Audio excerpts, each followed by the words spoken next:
Hammaga assalomu alaykum. Bugun sizlar bilan Yaponiya sayohat vizasi haqida gaplashamiz. Xo'p, mana bu hujjat nima desangiz, bu Yaponiya vizasiga topshirganingizdan keyin sizga shunaqa hujjat beriladi. Mana bu yoqda shtrix kodi bo'ladi, ism, familiya, qachon hujjat topshirdingiz va qachon o'sha vizangizning javobi chiqishi yoziladigan hujjat. Xo'p, men qisqacha qilib bitta sizga noodatiy keysni tushuntirib bermoqchiman. Biz yaqinda bitta mijozimizga vizaga topshiryapmiz.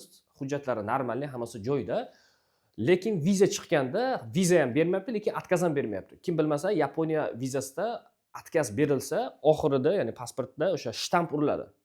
Ya'ni qoracha shtamp uriladi. O'sha shtamp ham yo'q, lekin viza ham berilmayapti. Bizda o'zi bunaqa holat birinchi marta bo'lyapti, chunki bundan oldin yo viza olingan, yo отказ berilgan.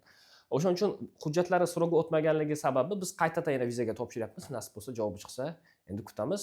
Shunaqa noodatiy holatlar ham bo'ladi. O'shaning uchun siz Yaponiya bo'ladimi, Schengen bo'ladimi, любой viza bo'lsa ham sayohatni oldinroq reja qiling, chunki shunaqa kutilmagan holatlar ham bo'lib turadi. Hammaga xayrli kun.